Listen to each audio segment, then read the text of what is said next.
breaking the fast, as we said, the body, it does require that when you do break the fast, you break it in a correct manner. Now, generally speaking, I would break the fast with water. Yeah.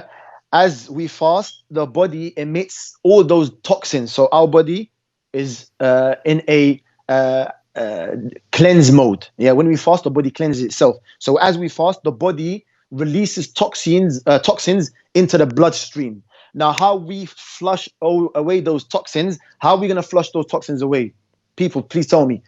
It's important that we break our fast with water. Yeah. When we drink water, we're going to flush those toxins out of the body.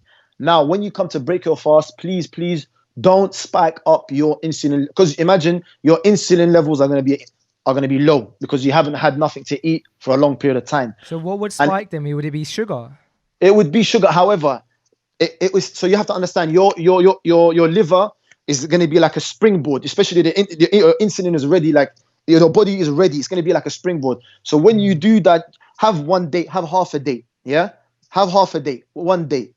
Don't have 3 dates. If you are going to have 3 dates, as maybe, it's sunnah, 3 dates, 5 dates, 7 dates. Halas, just have dates. Don't have 12 dates, 11 dates. And then after that, you go pray and you're going to have biryani and you're going to have couscous and you're going to have some, I don't know, some beans and rice and some, no. Look, you have to pick. You have to be consistent. If you're gonna have loads of dates, stick to us, because you don't want to spike your insulin levels up. You want to try your best to take hold of these health gains, especially throughout the month of Ramadan. So like I said, have a nice, don't have too much water because you don't want to fill your stomach with a lot of water because you do want to still eat and digest. So generally speaking, I'd have a little bit of water. I'd have some dates, or I would have, say for example, watermelon, a little bit of watermelon. I would go to pray. I would come back, and say for example, I would have a meal. Now this meal generally, how big is this meal that we're talking? It's not, generally speaking, like I said, because I want to lose weight, I want to be in a calorie deficit. Yeah. So I would want to be in a calorie deficit. So I'll probably have a little, I don't want to put it in numbers because like I said, everyone is different. I'll probably have a small portion of protein. I will include my macros, because you have to understand what is optimal health. Optimal health is allowing your body to function in a state of balance. Your body has to be in a balance. So for example, I want to try my best to intake all those micro and macronutrients through my meal, through my food. It's very, very important that a lot of people ask for supplements. We get a lot of questions. What supplements do I have to take? No, guys, try your best to get your micro and your macronutrients through your food. If you are going to consume carbs, make sure that these carbs are complex carbs. Yeah, sweet potato, or some people, depending. Some people say, they're starchy. Me personally, like I said, I will limit my carbs. I will limit my carbs. I won't overload on carbs. I'll have some protein, good quality chicken, say maybe some wild salmon. Guys, salad. Make sure that you're having a lot of salad. You need salad. Salad is very, very important, high in magnesium. Very, very important to anything green. As we know, that will help with your digestion. That will help with your magnesium. It will help with your subhanallah. It's very, very important that you try your best to make your food, balanced. Vegetables, salads. Try not to overeat. A lot of people tend to overeat and binge. That's the worst thing that you could do. Because like I said, you don't want to overeat and then have no energy for ibadah. Because you have to think about, obviously, just because we're not going to go to the masjid for tarawih doesn't mean that our ibadah suffers.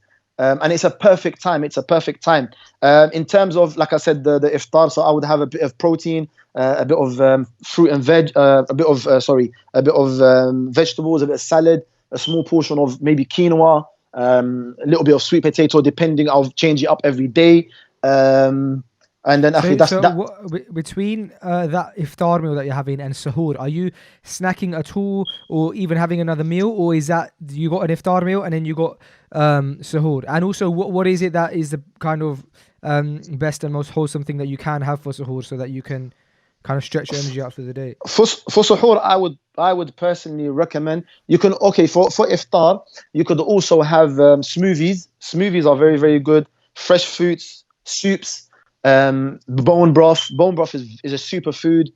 You could incorporate that into your diet because, bro, a lot of people that say, for example, مثلا do bodybuilding or they look, and I'm not generalizing. I'm not saying every bodybuilder, or a lot of them look good. They look good. They look nice. Six pack, this, that.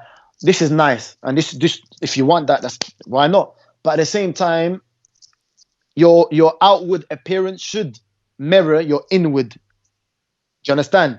Like, okay, Sorry, like, I'm laughing because someone just posted a comment, and I think it's from the first episode that you did with us when you said, "Akhi, why are you eating carbs in the afternoon, Habibi?" I think we was talking about eating curries and stuff, and you were saying, when I "Habibi, say, you're look, having curries in the morning." when I say carbs, akhi, look, you have to understand you have been fasting the whole day. It's In my quite common for first, people to have like big, like lots of rice, even in your culture, in our culture, the Somali culture, the Afghan culture. Rice is a big deal. So, what are we talking? Like, is that good? Is that bad? Should we stick to brown rice? no. What's the Look. situation with As rice? long as these are, look, I obviously first and foremost, I would always recommend slow releasing carbs. Yeah. If you are gonna take simple carbs such as rice, you would take them. For me personally, I would take them before a workout to provide me with instant energy. So it depends. Say for example, if you're exercising, it depends whether you're exercising after iftar, or you're exercising before iftar. It all depends, akhi, because you have to understand that carbs. Everyone looks at carbs as, oh, don't have carbs. Carbs are bad. No, try to incorporate carbs, but make sure that these carbs are slow release. And if they are going to be, say for example, instant energy, try your best to kind of do have them, and then maybe go for an exercise 3 hours after you break, because you have to understand you don't want to exercise straight away after iftar, because the body is using the blood to digest the food. What's an example of slow releasing carbs that you can have for iftar? Because I know when you say slow releasing carbs, the first thing that comes to my mind is porridge, and that's why I'm assuming that you would say that porridge is good to have sahur. But in terms of iftar time, you have porridge, you have oats, you have sweet potato. Oh, you were mentioning like sweet potato and stuff. Sweet potato, yes, okay. Yeah. Fine. Okay. Should we move on to the let's see where we're at with questions. And also, Faisal, make sure that we have to also make sure that our meals are small, are small portioned. Yeah, small portions are important. How small are we talking? What's a small portion? It depends, actually. It depends on the individual. It depends on their size. It depends on their build. It can't be it's not all size fits all, because you don't want to be feeling sick while you're doing your ibadah. You know what I found is that if you have a smaller plate, it makes a massive difference, because when you eat on a smaller plate, your portion is smaller. And I don't practice that anymore. But do you know what? Straight after this episode, when I eat my lunch, inshallah, and even when I do dinner tonight, from now on, I'm going to eat on a smaller plate, because I remember that really helping me with that. Okay, so this question says, what about apple cider vinegar during Ramadan? Look, okay, I'll answer that question. But like I said, because I want to emphasize on what I've just said as well. You know how I said that your body is going to be insulin, so for example, it's going to be like a springboard, because your insulin is ready to kind of shoot up. Yeah. The reason why a lot of us experience those crashes is because we overeat and we shock the liver. You understand? So then a lot of our insulin levels shoot up, and then when you have that high, you get that crash, that low again. So this is why it's important not to overeat. Now, in terms of what was the question that you just asked? So common is you get that feeling. But why? We have to ask ourselves why. That's why we say don't overeat. That's why it's don't. What did you ask just now? Sorry, bro. Was apple cider vinegar? Yeah, why not? Why not? Actually, you can incorporate it, but it's not an issue. But obviously, like I said, just because something is good for you, don't start pouring it in gallons. Just a tablespoon, a teaspoon. Do you understand? Because and with apple cider vinegar, some people, they might have certain stomach conditions. They might have an ulcer in their stomach. So, for example, sometimes when some individuals, they might consume apple cider vinegar and have a certain burn. They might feel a certain burn compared to somebody else. That could indicate that you probably have a stomach ulcer. You have to understand, guys. Everybody and every case is different. That's why I say a lot of people ask me many generic questions, and I have to say to them, look, I can't really help you because I need to sit down with you. I need to, that's what we do with our clients, especially in the clinic where we do consultations. Yes, we're not nutritionists, but alhamdulillah, through our experience, I can advise my patients. Yeah, and I was Everything gonna in say moderation. what's nice is just to know what you do, because like you said, fair enough, if it's not one size fits all, but it's interesting to see what you do, because generally I know how conscious you are of your health, and you're not kind of extreme on either end of like being, on a purely what is it called, what's that diet called, Flexitarian. like you're not like purely keto for like the whole year round, but then at the same No, time no, you're not no. eating junk all the time. But then I know that when we go out, sometimes if we're all eating, and you'll indulge in something that you wouldn't normally indulge in, stuff like that. So I think that balance is nice to see, and so I It's think important. it's interesting to see what you do. So one question here, which has been asked quite a lot, so I'll ask it now, is, oh gosh, so many people asking this. Okay, it's about exercise. Again, I remember you said some people exercise before working out. Sorry, some people exercise before iftar and some after iftar. But what do you do? I work out before iftar because I'm in a fasted state, because my body is in a fasted state. Yeah, there are many. Look, when we come to certain things, there's always going to be, like, how in our religion we have difference of opinion. This is this. Likewise, in the world of health, in the world of, I'm sure we experience it. There's so many schools of method. There's so many methodologies, many different schools of thoughts. The keto school, the vegan school, the intermittent fasting school. We have to understand, balance is very, very important, and this is what I take. This is me personally, and it's about the quality of the food. You understand? And not and one diet. Some people, keto might be good for them. Some people, a vegan diet might be good for them. It all depends, akhi. Different. And say, for example, certain people might be suffering from many diseases where they are only able to consume, where they are only able to have a vegan diet. So Mm. we have to get it. We have to get something put in our head that it's not a one size fits all. We have to understand that people come with genetics. A lot of people, genetics does have a role to play. I'm a firm believer of this, and we have to understand, just because we have certain genetic predispositions, we shouldn't also, because there's another balance. There's another extreme. Sorry, that we shouldn't allow it to kind of be the excuse for our failures in relation to our health. And there's a famous saying where the genetics is the trigger and lifestyle. Sorry, genetics is the gun and lifestyle is the trigger. Do you understand? So we should always keep this in mind. In terms of exercising, I prefer to exercise in a fasted state. And this is because I like to exercise when my stomach is empty. And this is just me. Maybe if somebody wants to, maybe you could do a little bit of cardio before breaking the fast.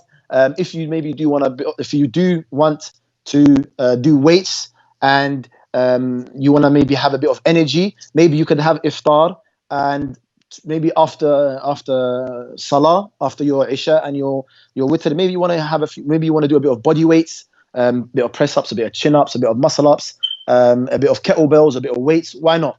Because now you have, again, now you've eaten, you consumed your carbs, yeah, your carbs, your fuel. You're gonna have an energy reserve to exert, to help you with those exercises, because obviously maybe lifting weights requires much more energy and instant as well. So back to the question about sahur. We got a few more pop up about sahur. I know you mentioned porridge as one good thing to have for sahur. What else? What else is kind of on the no list, and what is on the yes list for sahur? Akhi, Should I tell you anything. what I was thinking about sahur? Yeah, go on then. I was thinking that I was thinking of having an omelette. Is Yeah. that all Akhi, right? why Or not? Why not? Akhi, me personally, I would advise, like I said, get your slow release carbs in, and also protein. Studies have shown that proteins keep you fuller for much longer. Yeah. That's why it's important to incorporate protein. Maybe protein for suhoor. I find like personally that helps lentils? me. That helps me throughout the day. So why not? Akhi, look, again, if you're gonna make an omelette, try your best to get yourself free range eggs. If you can get yourself farmed eggs, akhi, why not? Eggs. They're a superfood. Why not, bro? Mm, okay. All right, let's keep going. People asking about okay. This is actually quite a good question. Someone's asked about in my culture, there's a big thing of having what we call a fruit jart, which is basically a mixture of fruit in a bowl. Obviously, that sounds to me like a great thing. Would like to get your opinion on it though, because I imagine there's a huge spike of insulin in that. So, what do you think? Opening your fast and the custom is have like a bowl of kind of mixed fruit. In terms of fruit, akhi, look, again, everything in moderation. If you are gonna have fruit, make sure that you stick to fruits. You don't want like watermelon, akhi. Watermelon is it's very, especially in the summer. Obviously, things are getting warmer. The temperature's getting nice and warm. Very hydrating, very beneficial for us. Akhi, watermelon, berries are very, very high in antioxidants. You want to have certain things again that are not going to spike your insulin levels. If you are going to have fruit bowl, if you are going to have fruits, try your best not to have fruits and this and that. Try your best not to have a cocktail. If you are going to have fruits, have fruits. If you're going to leave a gap between that meal, because you have to understand it. Actually, even that fruit bowl, it could consist of a meal. Do you understand? And it all depends. It all goes back to the person's. Look, like I can't. It's very, very difficult to give an answer to certain questions, and I want people to know that. Not because, say, for example, like it's different for every person. It depends on your goals. It depends. Okay, what do you want to do? Do you want to lose weight? Do you want to maintain your weight? Do you want to put on weight? It all depends, akhi. In terms of fruits, akhi, try your best not to look. Balance in everything. Don't overindulge in certain things. Just because it's fruits, akhi, just because, okay, yes, fruits are healthy. There's this huge debate of fructose. Is the sugar that is found in fruit, is it bad? To be honest, the liver, when we do consume fruits, the body is able to break it down. The liver, it goes straight to the liver rather than, depending on certain studies that you do read, if you do have processed sugar, it goes straight to the gut.